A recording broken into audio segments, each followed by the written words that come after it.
എൻ്റെ പേര് ജിഷ ടോജോ, സ്ഥലം കുറവിലങ്ങാട്. ഞങ്ങൾ 20 വർഷമായിട്ട് UK-യിലാണ് താമസിക്കുന്നത്. പരിശുദ്ധ അമ്മ മാതാവിനും ദൈവകുമാരനും 1000 നന്ദി. ഞാൻ ഇന്നിവിടെ നിൽക്കുന്നത് എൻ്റെ ജീവിതത്തിൽ അമ്മ മാതാവ് തന്ന വളരെ വലിയൊരു അനുഗ്രഹം നിങ്ങളുടെ മുന്നിൽ സാക്ഷ്യപ്പെടുത്തുന്നതിനാണ്. ഇത് എൻ്റെ ഹസ്ബൻഡ് ടോജോ ഫ്രാൻസിസ്. 2021 ജനുവരി 18 കോവിഡ് ബാധിതനായി അദ്ദേഹം ഹോസ്പിറ്റലിൽ അഡ്മിറ്റായി UK-യിൽ. 2 ദിവസം കഴിഞ്ഞപ്പോൾ ഡോക്ടേഴ്സ് പറഞ്ഞു അദ്ദേഹത്തിൻ്റെ കണ്ടീഷൻ വളരെ ക്രിട്ടിക്കലാണ്, അതുകൊണ്ട് വെൻറ്റിലേറ്ററിലേക്ക് മാറ്റാൻ പോവുകയാണെന്ന് പറഞ്ഞു. അപ്പോൾ വെൻറ്റിലേറ്ററിലേക്ക് മാറ്റി. പക്ഷേ 2 ദിവസം കഴിഞ്ഞപ്പോൾ അദ്ദേഹം തന്നെ വെൻറ്റിലേറ്ററിൻ്റെ ഓരോ ട്യൂബുകൾ വലിച്ചൂരുകയും പിന്നെ നോർമലായി ബ്രീത്ത് ചെയ്യാനായിട്ട് തുടങ്ങുകയും ചെയ്തു. അപ്പോൾ ഡോക്ടേഴ്സ് പറഞ്ഞു കുഴപ്പമില്ല, എല്ലാം ഓക്കെ ആവുമെന്ന്. അപ്പോൾ ഞാനും അങ്ങനെ തന്നെ വിചാരിച്ചിരുന്നു. പെട്ടെന്ന് പിറ്റേ ദിവസം രാവിലെ ഒരു 6 മണിയൊക്കെ ആയപ്പോൾ ഡോക്ടേഴ്സ് എന്നെ വിളിച്ചിട്ട് പറഞ്ഞു നിൻ്റെ കൂടെ ആരെങ്കിലും ഉണ്ടോ? ഞാൻ പറഞ്ഞു ഇല്ല, ഞാനും എൻ്റെ 3 മക്കളും മാത്രമേ ഉള്ളൂ എന്ന്. അപ്പോൾ എന്നോട് പറഞ്ഞു നിൻ്റെ ഹസ്ബൻഡ് മരിക്കാൻ പോവുകയാണ്, നീ പെട്ടെന്ന് ഉടനെ വന്ന് നിൻ്റെ ഹസ്ബൻഡിനെ കാണണമെന്ന് പറഞ്ഞു. അവിടെ എങ്ങനെയാണെന്ന് ചോദിച്ചു കഴിഞ്ഞാൽ ഡോക്ടേഴ്സ് ഉള്ള കാര്യം മുഖത്ത് നോക്കി പറയും. അപ്പോൾ എനിക്ക് പെട്ടെന്ന് ഒരു നിമിഷം എന്താ ചെയ്യേണ്ടതെന്ന് അറിയത്തില്ല. അപ്പോൾ ഞാൻ പിന്നെ പെട്ടെന്ന് മൊബൈൽ കയ്യിലെടുത്ത് ആരെയൊക്കെ വിളിച്ചു, അതോടൊപ്പം ഞങ്ങളുടെ വികാരി അച്ഛനെ വിളിച്ചു. അപ്പോൾ അച്ഛൻ എന്നോട് പറഞ്ഞു മോളെ ഞാനിപ്പോൾ എന്ത് ചെയ്യാനാടി, ഞാൻ ദിവ്യകാരുണ്യം എഴുന്നള്ളിച്ച് വെച്ച് പ്രാർത്ഥിക്കാം എന്ന് പറഞ്ഞ് അദ്ദേഹം അത് ചെയ്തു. ഞാൻ പിന്നെ എൻ്റെ ഫ്രണ്ട്സിനെയും കൂട്ടി വേഗം ഹോസ്പിറ്റലിലേക്ക് ചെന്നു. അവിടെ ITUവിൽ ചെന്നപ്പോൾ കണ്ട കാഴ്ച വളരെ ദയനീയമായിരുന്നു. അപ്പോൾ എനിക്ക് തന്നെ പോകാൻ പേടിയായിട്ട് ഞാൻ എൻ്റെ ഒരു ഫ്രണ്ടിനെയും കൂട്ടിക്കൊണ്ടാണ് പോയത്. കാരണം 2 പേരെ അവർ അലൗ ചെയ്യുള്ളൂ. അവിടെ കയറി കഴിഞ്ഞപ്പോഴത്തേക്കും എന്നെ കഴിഞ്ഞ് മുന്നേ എൻ്റെ ഫ്രണ്ട് കരയാൻ തുടങ്ങി. കാരണം അവൾ ITU എക്സ്പീരിയൻസ്ഡ് ആണ്. അപ്പോൾ ടോജോയുടെ കണ്ടീഷൻ കണ്ടപ്പോൾ അവൾക്ക് മനസ്സിലായി രക്ഷപ്പെടാൻ ഒരു ചാൻസും ഇല്ല. ഞാൻ നോക്കുമ്പോൾ ഒരു ഭീമാകാരമായ രൂപം കട്ടിലേക്ക് കിടപ്പുണ്ട്, അനക്കമൊന്നുമില്ല. മോണിറ്ററിലേക്ക് നോക്കിയപ്പോൾ BP ഇല്ല, ഒന്നും തന്നെ, റെസ്പിറേഷനൊക്കെ വളരെ ഹൈ, ഓക്സിജൻ്റെ ലെവലാണെങ്കിലും വളരെ താഴ്ന്ന് ഫുൾ വെൻറ്റിലേറ്റർ സപ്പോർട്ടിൽ കിടക്കുകയാണ്. അപ്പോൾ ഞാൻ ചെന്നിട്ട് പറഞ്ഞു ടോജോ ദൈവം നമ്മുടെ മോൻ വന്നിരിക്കുന്നതെന്ന് പറഞ്ഞു. പക്ഷേ അദ്ദേഹം കണ്ണ് തുറക്കാൻ ശ്രമിക്കുന്നുണ്ടെങ്കിലും പുള്ളിക്ക് പറ്റുന്നില്ല. അപ്പം ഡോക്ടേഴ്സ് ആണെങ്കിലും എന്ത് ചെയ്യണമെന്നറിയാതെ അവരും വല്ലാതെ വിഷമിച്ച് നിൽക്കുക. അപ്പോൾ ഡോക്ടേഴ്സ് എന്നോട് പറഞ്ഞു ഞങ്ങൾക്കൊരു പ്രതീക്ഷയില്ല, എന്ത് ചെയ്യണമെന്ന് ഞങ്ങൾക്കറിയില്ല എന്ന് പറഞ്ഞു. അപ്പോൾ എൻ്റെ കയ്യിലൊരു കൊന്തയുണ്ടായിരുന്നു, ആ കൊന്ത എൻ്റെ കയ്യിലിരുന്ന് വിറയ്ക്കുകയാണ്. അപ്പോൾ ഞാൻ പെട്ടെന്ന് എവിടുന്നോ കിട്ടിയ ഒരു ധൈര്യത്തിന് ഞാൻ അവരോട് പറഞ്ഞു നീയല്ല, നിന്നെ കഴിഞ്ഞ് ശക്തനായവൻ മുകളിലുണ്ട്, അവൻ അത്ഭുതങ്ങൾ പ്രവർത്തിക്കാൻ സാധിക്കുമെന്ന്. ഇത് കേട്ട നിമിഷം ആ ഡോക്ടർ എന്നോട് പറയുക ഒരു നിമിഷം നീ വെയിറ്റ് ചെയ്യും, ഞാൻ എൻ്റെ കൊളീക്കിനോടൊന്ന് സംസാരിക്കട്ടെ, എന്നിട്ട് ഞാൻ നിന്നെ വിളിക്കാമെന്ന് പറഞ്ഞു. അത് കഴിഞ്ഞിട്ട് അവർ 2 പേരും എന്തൊക്കെയോ ഡിസ്കസ് ചെയ്തതിന് ശേഷം എന്നെ വിളിച്ചിട്ട് പറഞ്ഞു ഞങ്ങൾ ടോജോയെ ഓപ്പറേഷൻ എടുക്കുകയാണ്, പക്ഷേ നിനക്ക് ഞാൻ 1% പോലും ഞാൻ ഹോപ്പ് തരികയില്ല, രക്ഷപ്പെടുമെന്ന് ഞങ്ങൾക്കൊരു പ്രതീക്ഷയില്ല. അപ്പോൾ ഞാൻ പറഞ്ഞു എനിക്ക് പ്രതീക്ഷയുണ്ട്, അവൻ തിരിച്ചു വരുമെന്ന് എനിക്ക് പ്രതീക്ഷയുണ്ടെന്ന് പറഞ്ഞു. അപ്പോൾ ഡോക്ടർ എന്നോട് പറഞ്ഞു ലെറ്റ്സ് ഹോപ്പ് സോ. അങ്ങനെ അദ്ദേഹത്തെ ഓപ്പറേഷന് കയറ്റി. അപ്പോൾ ആരോ എൻ്റെ കയ്യിൽ ഒരു പ്രെയർ പുസ്തകം കൊണ്ട് തന്നു.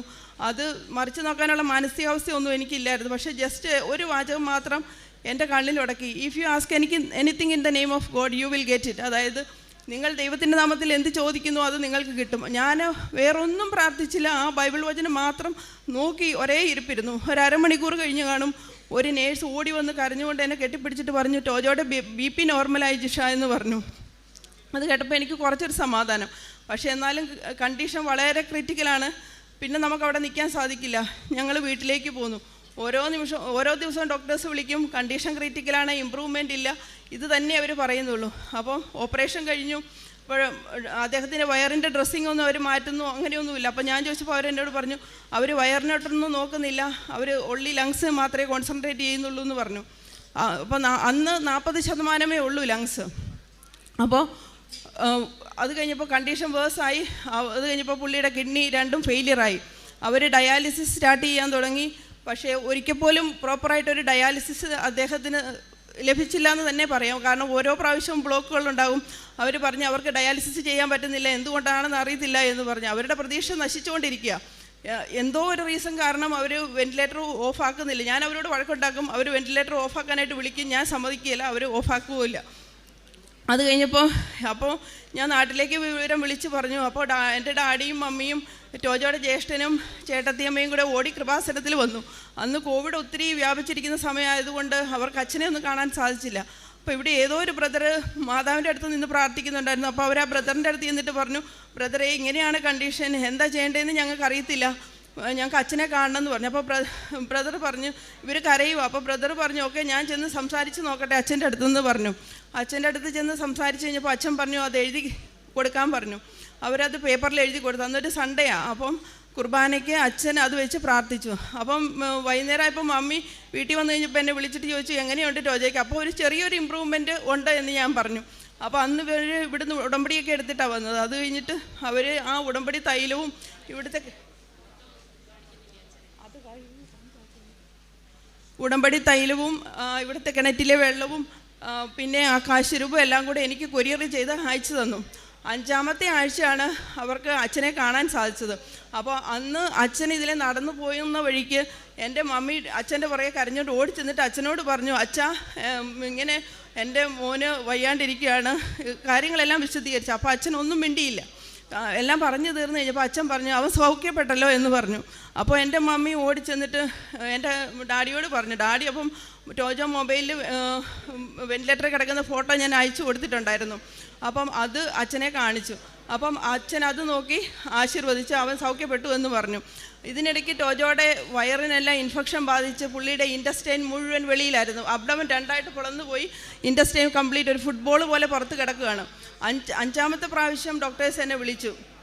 അപ്പോൾ അതിനിടയിൽ കൊറിയറിൽ എനിക്കിവിടെ നയിച്ചു തന്ന എല്ലാം കിട്ടി. ഞാനത് നമുക്ക് ഹോസ്പിറ്റലിലേക്ക് ഒന്നും കടത്താൻ പറ്റത്തില്ല. അപ്പോൾ അവിടെയുള്ള എൻ്റെ ഫ്രണ്ട്സിനോട് ഞാൻ പറഞ്ഞു നിങ്ങൾ ഇതെങ്ങനെയാലും ടോജോയുടെ ദേഹത്തൊന്ന് പുരട്ടണം. അപ്പോൾ ഇവർ രഹസ്യമായിട്ട് ഇവിടുന്ന് തന്ന ഉടമ്പടി തൈലവും കാശുരൂപവും എല്ലാം ടോജോയുടെ ദേഹത്ത് കുരിശ് വരച്ച് പുരട്ടുകയും കാശുരൂപം കൈ കെട്ടുകയൊക്കെ ചെയ്തു. അത് കഴിഞ്ഞിട്ട് 5-ാമത്തെ പ്രാവശ്യം ഡോക്ടേഴ്സ് എന്നെ വിളിച്ചു. കാരണം അദ്ദേഹത്തിന് ബ്രെയിൻ ബ്ലീഡായി, സീഷറായി, സോഡിയെല്ലാം ഭയങ്കരമായിട്ട് കൂടി. ഞാൻ ചെന്ന് 5-ാമത്തെ പ്രാവശ്യം എന്നെ വെന്റിലേറ്റർ ഓഫ് ചെയ്യാനായിട്ട് മസ്റ്റായിട്ട് അവർ ചെയ്യുമെന്ന് പറഞ്ഞ് വിളിപ്പിച്ചു. അപ്പോൾ ഞാൻ ചെല്ലുമ്പോൾ കട്ടിലോടുകൂടി കിടന്ന് പുള്ളി വിറയ്ക്കുകയാണ്. കിഡ്നി 2 ഫെയിലിയറായി, ഇനി ഒന്നും ചെയ്യാനില്ല. അവർ ഡയാലിസിസ് സ്റ്റോപ്പ് ചെയ്തു. ലങ്സ് എന്നോട് പറഞ്ഞു 0% ആണ്, ഇനി ഒന്നും ചെയ്യാനില്ല. എന്നോട് പറഞ്ഞു ഇങ്ങനെ ഒരു മനുഷ്യനെ കൊണ്ടുപോയിട്ട് നിനക്ക് എന്ത് ചെയ്യാനാ? കാരണം ജീവിതകാലം മുഴുവൻ ഓക്സിജൻ വേണ്ടി വരും. പിന്നെ ഡയാലിസിസ് ആണെങ്കിൽ ജീവിതകാലം മുഴുവൻ അത് ചെയ്യേണ്ടി വരും. റൈറ്റ് സൈഡ് പാരലൈസ്ഡ് ആണ് എന്നെല്ലാം പറഞ്ഞു. ബ്രെയിൻ ബ്ലീഡും ഉണ്ട്. പിന്നെ എന്തിനാണ് നീ ഇങ്ങനെ ഒരാളെ നീ ജീവിതത്തിലേക്ക് തിരിച്ചു കൊണ്ടുവരുന്നത്? പക്ഷേ ഇങ്ങനെയൊക്കെ ഡോക്ടേഴ്സ് പറഞ്ഞെങ്കിലും ഒരിക്കൽ പോലും അദ്ദേഹം മരിക്കുമെന്നോ മരണത്തിന് വിട്ടുകൊടുക്കണമെന്നോ എനിക്കൊരു ആത്മഹത്യ ചെയ്യണമെന്നോ അങ്ങനെയുള്ള ഒരു ചിന്തയും ദൈവം എൻ്റെ മനസ്സിലൂടെ കടത്തി വിട്ടേയില്ല. കാരണം 82 ദിവസമാണ് അദ്ദേഹം വെന്റിലേറ്ററിൽ ഒരു ബോധവും ഇല്ലാതെ കിടന്നത്. അത് കഴിഞ്ഞപ്പോൾ ഞാൻ അന്ന് ലാസ്റ്റ് വെന്റിലേറ്റർ ഓഫ് ചെയ്യണമെന്ന് പറഞ്ഞ് അന്ന് ഞാൻ പോയപ്പോൾ എൻ്റെ ജാക്കറ്റിനുള്ളിൽ ഇവിടുത്തെ ഉടമ്പടി തൈലം ഞാൻ രഹസ്യമായിട്ട് കൊണ്ടുപോയി. ആരും അറിഞ്ഞില്ല. കാരണം അവർ നമ്മളെ കംപ്ലീറ്റ് ചെക്ക് ചെയ്തിട്ടേ കയറ്റി വിടുകയുള്ളൂ. അത് കഴിഞ്ഞിട്ട് ഞാൻ ടോജോയുടെ അടുത്ത് ചെന്ന് ടോജോയുടെ കയ്യിലും നെറ്റിയിലും എല്ലായിടത്തും ഏതൊക്കെ ഓർഗൻസാണോ മോശമാണെന്ന് പറഞ്ഞു അവിടെയെല്ലാം ഞാൻ ഈ തൈലം പുരട്ടി പ്രാർത്ഥിച്ചു. അപ്പോൾ അന്ന് ഡോക്ടേഴ്സ് എന്നെ വിളിച്ചിട്ട് പറഞ്ഞു ഇനി ഞങ്ങളൊന്നും ചെയ്യാനില്ല. കാരണം ഞാൻ പറഞ്ഞു ഞാനാണ് പേഷ്യൻറ്റിൻ്റെ റിലേറ്റീവ്, നിനക്കല്ല അധികാരം വെന്റിലേറ്റർ ഓഫ് ചെയ്യാമെന്ന് പറഞ്ഞു. അപ്പോൾ എന്നോട് പറഞ്ഞു പേഷ്യൻറ്റിൻ്റെ നല്ലതിന് വേണ്ടിയിട്ട് എനിക്കത് ചെയ്യാൻ പറ്റും. ഞാൻ പറഞ്ഞു നീ ചെയ്യത്തില്ല എന്ന് പറഞ്ഞു. അത് കഴിഞ്ഞപ്പോഴത്തേക്കും ഞാൻ അവിടെ ഇന്ന് കസേര എടുത്ത് കൺസൾട്ടൻറ്റിനെ അടിക്കാൻ വരെ തുടങ്ങി. ഞാൻ പറഞ്ഞു കാരണം അങ്ങനെ ഒരു മാനസികാവസ്ഥയിൽ നമ്മൾ അതല്ല അതിലപ്പുറം ചെയ്തു പോകും. അത് കഴിഞ്ഞപ്പോഴത്തേക്കും ഡോക്ടേഴ്സ് പറഞ്ഞു ഓക്കെ അവൻ്റെ ഹാർട്ട് കംപ്ലീറ്റ് സ്റ്റോപ്പ് ആവുകയാണെങ്കിൽ ഞങ്ങൾ അവിടെ കൊണ്ട് നിർത്തുമെന്ന് പറഞ്ഞു. ഞാൻ പറഞ്ഞു നിങ്ങളൊന്നും ചെയ്യാൻ പോകുന്നില്ല എന്ന് പറഞ്ഞു. പിറ്റേ ദിവസം ഞാൻ എന്നിട്ട് വീട്ടിലോട്ട് പോയി. പിറ്റേ ദിവസം ഞാൻ കേൾക്കുന്ന വാർത്ത നേഴ്സുമാർ എന്നോട് പറയുകയാണ് രാവിലെ അവർ ഡ്യൂട്ടിക്ക് ചെന്നപ്പോൾ ടോജോ ഡോക്ടർ നേഴ്സുമാരെ നോക്കി ചിരിച്ചു കാണിച്ചു വന്ന് 82 ദിവസം വെന്റിലേറ്ററിൽ കിടന്ന് 75 ദിവസത്തോളം കംപ്ലീറ്റ് ബോധമില്ലാതെ 72 ദിവസത്തോളം കംപ്ലീറ്റ് ബോധമില്ലാതെ കിടക്കുകയായിരുന്നു. അത് കഴിഞ്ഞപ്പോൾ പിന്നെ പുള്ളിയുടെ ഇൻഡസ്ട്രിയിലെല്ലാം അവരകത്താക്കി. പക്ഷേ അത് സ്റ്റിച്ച് ചെയ്യാൻ അവർക്ക് പറ്റത്തില്ലായിരുന്നു. അതുകൊണ്ട് വാക്ക് തെറാപ്പി എന്ന് പറഞ്ഞ ഒരു ട്രീറ്റ്മെൻറ്റ് ഉണ്ട്. അത് ചെയ്ത് അബ്ഡോമൻ അവർ ക്ലോസ് ചെയ്ത് ബാക്കി പ്ലാസ്റ്റിക് സർജറി ചെയ്ത് ക്ലോസ് ചെയ്തു. ഓക്സിജൻ കംപ്ലീറ്റ് നിർത്തലാക്കി. ഡയാലിസിസ് ഇല്ലാതെ തന്നെ ടോജോ യൂറിൻ പാസ് ചെയ്തു. ബ്രെയിൻ ബ്ലീഡിനുള്ള മെഡിസിൻ കൊടുത്തു, അതും സ്റ്റോപ്പായി. ഇപ്പോൾ ദേ പൂർണ്ണ ആരോഗ്യവാനായിട്ട് എൻ്റെ മുന്നിൽ നിൽപ്പുണ്ട്. 119ാമത്തെ ദിവസം ഡിസ്ചാർജായി വീട്ടിൽ വന്നു. ഇവിടുത്തെ അമ്മ മാതാവിൻ്റെ ഒരു അനുഗ്രഹം കൊണ്ട് മാത്രമാണ് ഇത് സാധിച്ചതെന്നാണ് ഞാൻ പൂർണ്ണമായിട്ടും വിശ്വസിക്കുന്നത്. അതുപോലെ തന്നെ ഞങ്ങൾ തിരിച്ച് നാട്ടിൽ നിന്ന് ഇങ്ങോട്ട് വരാനായിട്ട് സാക്ഷ്യം പറയാൻ വേണ്ടിയിട്ട് 5 വർഷമായി നാട്ടിൽ വന്നിട്ട്. അപ്പോൾ ഇപ്രാവശ്യം വരുമ്പോൾ സാക്ഷ്യം പറയണമല്ലോ എന്ന് വിചാരിച്ച് വരാൻ തുടങ്ങിയപ്പോൾ പല തടസ്സങ്ങളുണ്ടായിരുന്നു. അപ്പോൾ ഞാൻ കൃപാസനം മാതാവിനോട് പറഞ്ഞു എനിക്ക് പല തടസ്സങ്ങളും ഉണ്ട്, എനിക്ക് മുന്നേ പോയി നീ വഴി ഒരുക്കിക്കോണം. എനിക്കറിയാം ഞാനിപ്പോൾ ഒരു ഫ്രണ്ടിനോട് പറയുന്ന പോലെ മാതാവിനോട് പറഞ്ഞാൽ മതി, എനിക്കെല്ലാം ശരിയാക്കി തരും. കാരണം ഞങ്ങൾ ഡൽഹി വഴിയാണ് വന്നത്. അപ്പോൾ അവിടെ ഭയങ്കര വെള്ളപ്പൊക്കമാണ്, നിങ്ങൾ എന്ത് ചെയ്യുമെന്ന് പറഞ്ഞു. എൻ്റെ മമ്മി ഭയങ്കര ടെൻഷനായിരുന്നു. ഞാൻ പറഞ്ഞു ഒന്നുകൊണ്ടും പേടിക്കണ്ട, കൃപാസന മാതാവ് അതൊക്കെ ശരിയാക്കി തരുമെന്ന് പറഞ്ഞു. ഞങ്ങൾ ഡൽഹിയിൽ 2 ദിവസം താമസിച്ചു, ഒരു മഴ പോലും പെയ്തില്ല. തിരിച്ച് പിറ്റേ ദിവസം ഞാൻ കേൾക്കുന്ന വാർത്ത ഞങ്ങൾ താമസിച്ച സ്ഥലം വെള്ളം വന്ന് പൊങ്ങിയെന്നാണ്. അത് കഴിഞ്ഞിട്ട് ഞങ്ങൾ ഇവിടെ എത്തി. എൻ്റെ മക്കൾക്കും കൃപാസന മാതാവിനെ ഭയങ്കര വിശ്വാസമായി. എക്സാമിന് പോകാൻ തുടങ്ങുന്നതിന് മുന്നേ അവരെന്നോട് പറയും, അമ്മ ഞങ്ങൾക്ക് ആ ലോക്കറ്റ് ഞങ്ങളുടെ നെക്കിലിട്ടതാ, മാതാവ് ഞങ്ങളെ സഹായിക്കുമെന്ന് പറയും. അവരാ ലോക്കറ്റ് ഇട്ടുകൊണ്ട് എക്സാമിന് പോകാറുള്ളൂ. ഇതാണ് എനിക്ക് നിങ്ങളോട് പറയാനുള്ളത്. അമ്മ മാതാവിന് 1000 നന്ദിയും സ്തുതിയും. ബാബു ചെമ്പകശ്ശേരി, ഇരിഞ്ഞാലക്കുട രൂപതയിൽ താണിശ്ശേരി ഡോളേഴ്സ് ചർച്ച് ഇടവക അംഗമാണ് ഞാൻ. എൻ്റെ വീട്ടിൽ അപ്പന, അമ്മ, ഞാൻ, എൻ്റെ 3 സഹോദരികൾ. അതിൽ മൂത്ത സഹോദരിയാണിത്. 2 സഹോദരികളെ വിവാഹം കഴിച്ചു കൊടുത്തിരിക്കുന്നു. ഞാൻ കല്യാണം കഴിച്ചു, ഭാര്യ 3 മക്കളുമായി ജീവിക്കുന്നു. മൂത്ത മകൻ കല്യാണം കഴിച്ചു, 3 വയസ്സായ ഒരു കൊച്ചുമകനുമുണ്ട്. എൻ്റെ സാക്ഷ്യം എന്താണെന്ന് വെച്ചാൽ, ഞാൻ 2019 33 വർഷമായിട്ട് ഞാൻ ഖത്തറിൽ കഴിയുകയായിരുന്നു. 2019 ജനുവരി 23 മൂത്ത മകൻ്റെ കല്യാണം കഴിഞ്ഞ് ഞാൻ ഖത്തറിൽ പോവുകയും അവിടെ നടത്തിപ്പോതിരുന്നൊരു ബിസിനസ് തർക്കത്തെ ചൊല്ലി തെറ്റായ ഇടപെടലുകളുടെ പേരിൽ സ്പോൺസർ കമ്പനി അടയ്ക്കുകയും എൻ്റെ പേരിൽ 6 മില്യൺ, അതായത് 13 കോടി രൂപയുടെ ഒരു കേസ്, മൊത്തം 8 കേസാണ് എൻ്റെ പേരിൽ കൊടുത്തിരുന്നത്. അതിൽ ഞാൻ അറിഞ്ഞുകൊണ്ടുണ്ടായൊരു കേസ് മാസ്ക് വയ്ക്കാത്ത കേസ് മാത്രമായിരുന്നു. അതിന് ഞാൻ 300 റിയാൽ പിഴടച്ച് അത് ഒഴിവാക്കുകയും ചെയ്തു. ബാക്കി 7 കേസ് ഞാൻ അറിയപ്പെടാതെ എൻ്റെ പേരിൽ കൊടുത്ത കേസായിരുന്നു. അതിൽ നിന്നും കേസ് വിധി വന്നത് നിരുപാധികമായി, അതിലെൻ്റെ മകനും ഉൾപ്പെട്ടിരുന്നു. ഞാൻ ചുരുക്കി പറയാണ്, നിരുപാധികമായി എന്നെ ആ കേസിൽ നിന്ന് എൻ്റെ മകനെയും കോടതി വിട്ടയച്ചു. ഇതിന് കാരണമായത് 2020 ഓഗസ്റ്റ് 20 കേസ് ഉൾപ്പെടുകയും 2021 ജൂലൈ 23 ഞാൻ ഓൺലൈൻ വഴി ഉടമ്പടി എടുക്കുകയും പ്രാർത്ഥിക്കുകയും ചെയ്തു. ഒരു ആത്മഹത്യയുടെ വക്കിൽ വരെ ഞാൻ എത്തിയിരുന്ന രാത്രി ഞാനൊരു സ്വപ്നം കാണുകയാണ്, ഒരു ദർശനം. അതായത് എൻ്റെ മുകളിൽ ഒരു വെള്ളക്കുതിരയുടെ പുറത്ത് വെള്ള ഷോളും ചുവപ്പ് നിറത്തിലുള്ള ഷോളും വെള്ള ഉടുപ്പുമിട്ട് കർത്താവ് ഇങ്ങനെ 3 വട്ടം കറങ്ങുകയാണ്. അത് ഞെട്ടി ഉണർന്നിട്ട് ഞാൻ എൻ്റെ വീട്ടിലേക്ക് വിളിച്ചു പറഞ്ഞു ഭാര്യയോട്. അപ്പോൾ ഭാര്യ എന്നോട് പറഞ്ഞു, നിങ്ങൾക്കൊന്ന് കിടന്നുറങ്ങിക്കൂടെ മനുഷ്യ, നേരം ഇത്രയായില്ലേ. ഞാൻ അങ്ങനെ തന്നെ സുവിശേഷമെടുത്ത് ഞാൻ ദിവസം കൊച്ചുനാളിലെ മുതൽ ഇതെല്ലാ കുർബാനയിൽ പങ്കുകൊള്ളുകയും കുർബാന സ്വീകരിക്കുകയും 2 ആഴ്ചകളും 3 ആഴ്ചകളും മാസങ്ങളിലൊക്കെ ഇടപെട്ട് സംസാരിക്കുകയും ഒക്കെ ചെയ്തു പോകുന്ന വ്യക്തിയുമാണ്. അന്ന് സുവിശേഷമെടുത്ത് എനിക്കൊരു വചനം കിട്ടി. ആ വചനം ഇപ്രകാരമായിരുന്നു: യെശയ്യാ 57 അധ്യായം 54 അധ്യായം 9 മുതലുള്ള തിരുവചനങ്ങൾ. ആരെങ്കിലും നിന്നെ എതിർക്കുന്നുണ്ടെങ്കിൽ അത് ഞാനായിരിക്കില്ല. നിന്നെ വിഷമിപ്പിക്കുന്നവർ നീയാലെ നശിച്ചു പോകും. തീക്കനലിലൂടെ ആയുധം നിർമ്മിക്കുന്ന ഇരുമ്പ് പണിക്കാരനെ സൃഷ്ടിച്ചത് ഞാനാണ്. നാശമുണ്ടാക്കുവാൻ കൊള്ളക്കാരെയും ഞാൻ സൃഷ്ടിച്ചിട്ടുണ്ട്.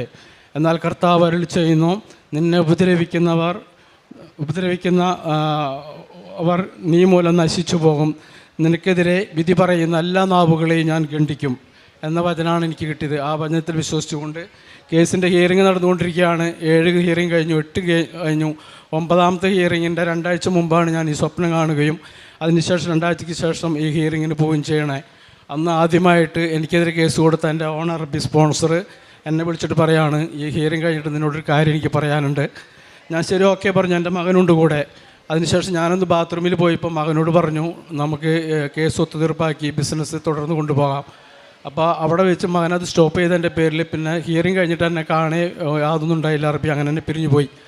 11ാമത്തെ ഹിയറിംഗ് വരെ ഈ കേസ് പോയി. 11ാമത്തെ ഹിയറിംഗിൽ ഞാൻ എക്സ്പെർട്ടിനെ വെച്ചു. അന്വേഷിച്ചോളാൻ പറഞ്ഞ് റിക്വസ്റ്റ് ചെയ്തു. എക്സ്പെർട്ടിനെ വെച്ചു, റിപ്പോർട്ട് വെച്ചു. കേസ് തെളിവിലില്ലാതെ നിരുപാധികം തള്ളി പോവുകയാണ് ഉണ്ടായത്.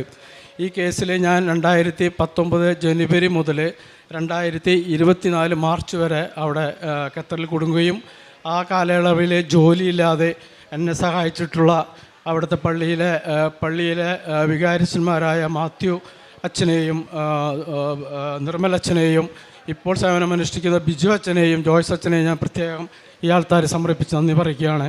ഇതിനിടയിലുണ്ടായ ഒട്ടനവധി മാതാവിൻ്റെ അനുഗ്രഹം എനിക്കുണ്ടായി എന്ന് പറയുന്നത് ഇവിടെ കഴിഞ്ഞ മാർച്ചിൽ വന്നു. അതിനുശേഷം ഇവിടെ വന്ന് ഉടമ്പടി എടുത്തു. അതിൻ്റെ 3ാമത്തെ ദിവസം ഞാൻ വീട്ടിൽ കിടന്നുറങ്ങുമ്പോൾ എനിക്ക് വലിയൊരു ദർശനം ഉണ്ടായത്, ഉറക്കത്തിൽ കിടന്ന് മുല്ലപ്പൂവ് എൻ്റെ മൂക്കിലേക്ക് അടിച്ചു കയറാം. മുല്ലപ്പൂവിൻ്റെ മണം ആകെ റൂമിൽ ഞാൻ അന്നേരം ഭാര്യയെ വിളിച്ചിട്ട് പറഞ്ഞു, ഡേ നീ ഇവിടെ മുല്ലപ്പൂ കൊണ്ടുവന്നിട്ടുണ്ടോ? അവിടെ നിങ്ങൾക്ക് എന്താ മനുഷ്യൻ, ഞാനൊന്നും കൊണ്ടുവന്നിട്ടില്ല. ഡേ എനിക്ക് മുല്ലപ്പൂവിൻ്റെ ഭയങ്കര മണം മാതാവ് എന്നിൽ വന്നിട്ടുണ്ടായിരുന്നു. അപ്പോൾ തന്നെ ഞങ്ങളുടെ വികാരി പള്ളി അച്ഛനെ വിളിച്ച് പറഞ്ഞു, ബാബയുടെ ദർശനം ഉണ്ടായിരിക്കണത്, ബാബയുടെ പ്രാർത്ഥിച്ചോ എന്ന് പറഞ്ഞു. എൻ്റെ പേര് എൽസിയാണ്. ഞാൻ ബാബുവിൻ്റെ മൂത്ത സഹോദരിയാണ്. ഇരിഞ്ഞാലക്കുട രൂപതയിലെ താണശ്ശേരി ഇടവകയിലെ ഡോളേഴ്സ് ഇടവകയിൽ നിന്നാണ് ഞാൻ വരുന്നത്. ഞാൻ ഉടമ്പടി എടുക്കാനുണ്ടായ പ്രധാനപ്പെട്ട കാരണം ഇവൻ കേസിൻ്റെ കാര്യങ്ങളൊക്കെ പറഞ്ഞില്ല. അപ്പോൾ 2023 ജനുവരിയിലാണ് ഇവൻ്റെ കേസ് തീരുന്നത്. പക്ഷേ നിരുപാധികം വിട്ടയച്ചെങ്കിലും ഒരു 10 ലക്ഷം രൂപ ഇവൻ അവിടെ കെട്ടിവെക്കേണ്ടതുണ്ടായിരുന്നു. പക്ഷേ ഇവിടുത്തെ 10 ലക്ഷം രൂപ, പക്ഷേ അവൻ്റെ കയ്യിൽ 10 ലക്ഷം രൂപ പോയിട്ട് 10 പൈസ പോലും എടുക്കാനില്ലാത്തൊരു സാഹചര്യമായിരുന്നു. അപ്പോൾ അത് അവിടുത്തെ പള്ളിയും അവിടുത്തെ മലയാളികളൊക്കെ ആയിട്ട് അത് ഇടപെട്ട് അവനത് കൊടുക്കാൻ സാധിക്കണമെന്നതും, പിന്നീട് നാട്ടിൽ വന്ന് ഇവൻ്റെ സ്ഥലം ജപ്തിയിലാണ് കിടക്കുന്നത്. അപ്പോൾ അത് ജപ്തി നടപടി എടുത്തുകൊണ്ടിരിക്കുകയായിരുന്നു. ജൂലൈ മാസത്തോടു കൂടി അത് നടക്കും, കഴിഞ്ഞ 24 ജൂലൈയിൽ നടക്കും എന്നുള്ള ഒരു തീരുമാനത്തിലായിരുന്നു. അപ്പോൾ അതിൽ നിന്നും ഒഴിവായി കിട്ടണം. ഇത് രണ്ടുമായിരുന്നു എൻ്റെ പ്രധാനപ്പെട്ട നിയോഗം.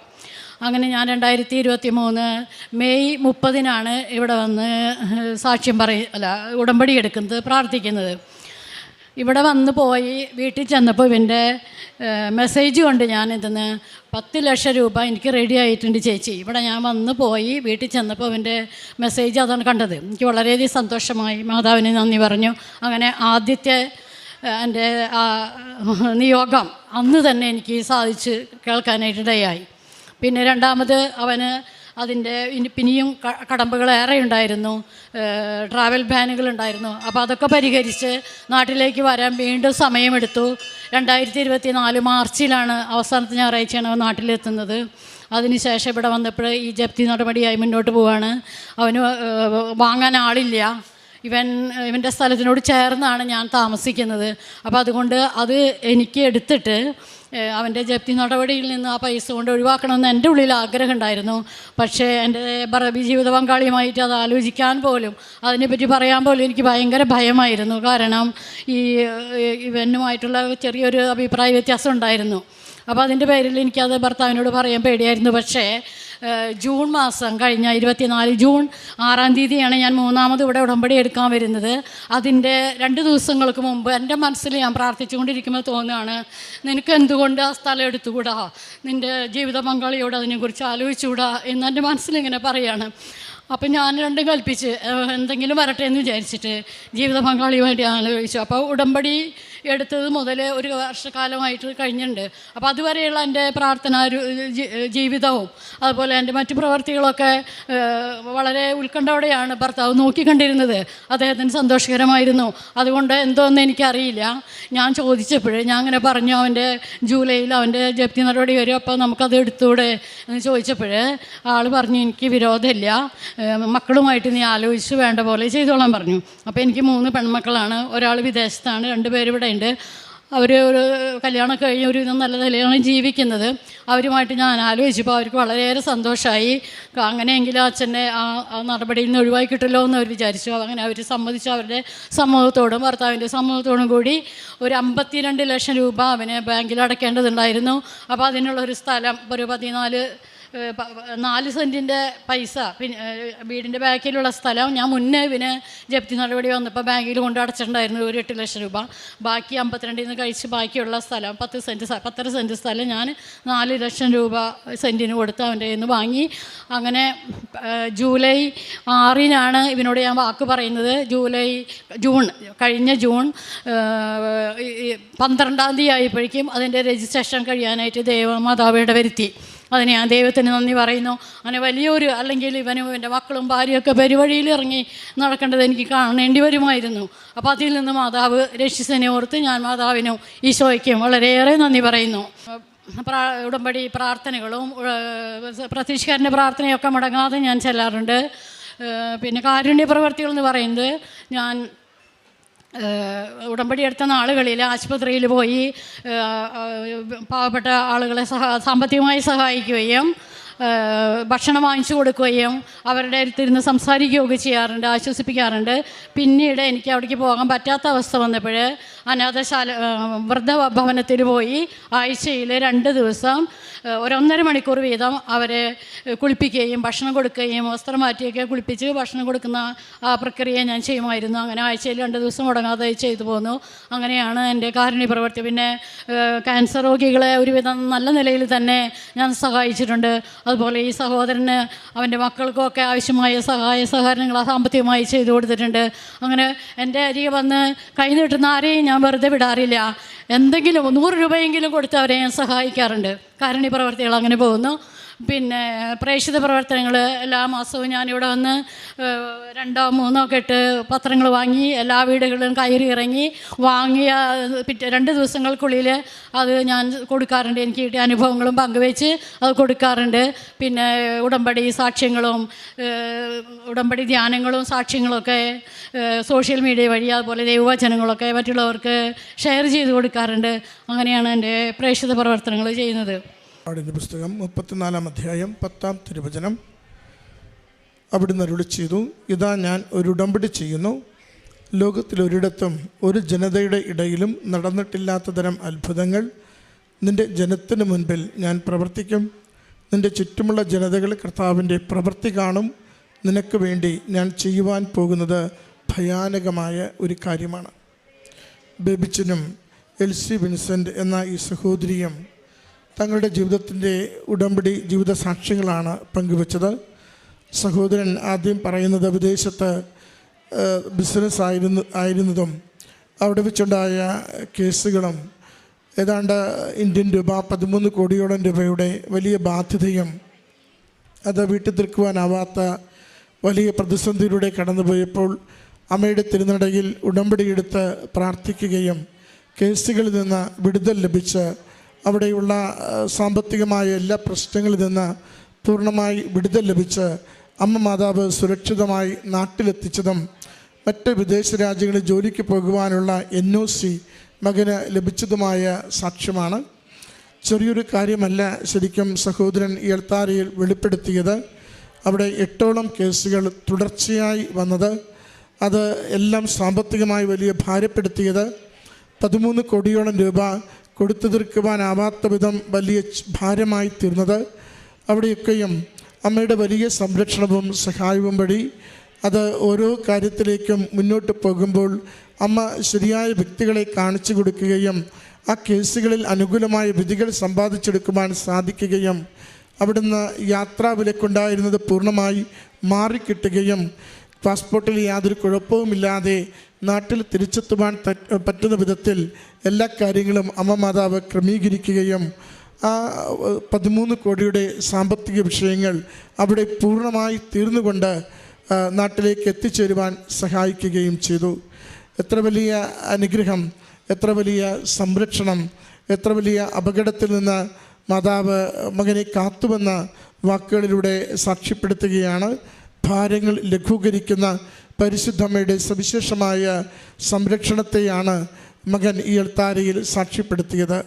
സഹോദരി പങ്കുവച്ചത് കുടുംബത്തിലുണ്ടായ ചില കാര്യങ്ങളാണ്.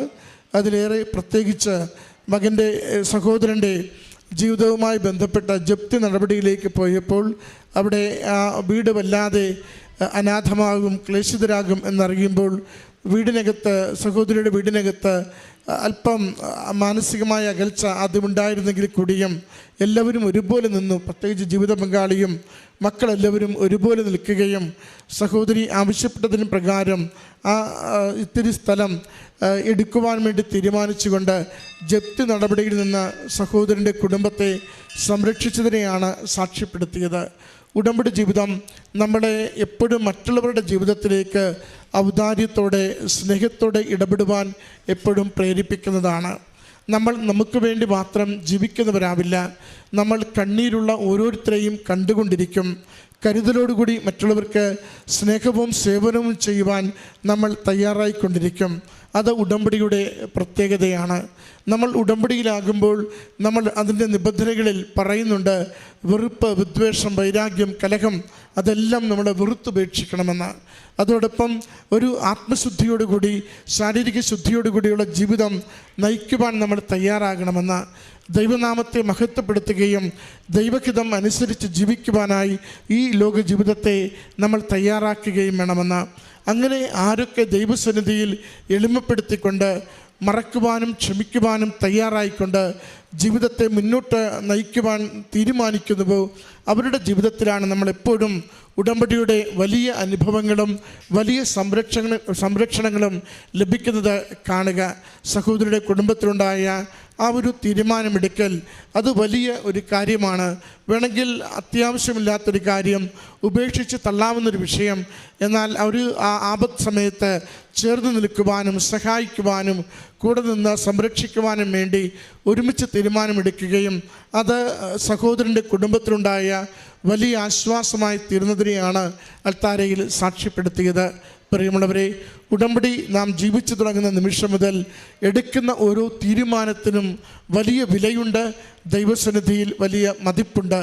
അതെന്നും ദൈവസ്നേഹത്തോടു കൂടി ആയിരിക്കണം, അതെന്നും അനുതാപത്തോടു കൂടി ആയിരിക്കണം, അതെന്നും ദൈവസന്നിധിയിൽ നമ്മുടെ പ്രാർത്ഥനകൾ സ്വീകരിക്കുവാൻ പറ്റുന്ന വിധത്തിൽ നമ്മുടെ ജീവിതത്തെ സമർപ്പിച്ചുകൊണ്ടായിരിക്കണം. അപ്രകാരം ജീവിക്കുവാൻ നമ്മളെ ഓരോ നിമിഷവും ഓരോ ദിവസവും അമ്മ മാതാവും ഈശോയും സഹായിക്കട്ടെ എന്ന് പ്രാർത്ഥിച്ചുകൊണ്ട് ഈ സാക്ഷ്യം നമുക്ക് കരങ്ങളടിച്ച് അമ്മ മാതാവിനും തിരുക്കുമാരനും സമർപ്പിക്കാം.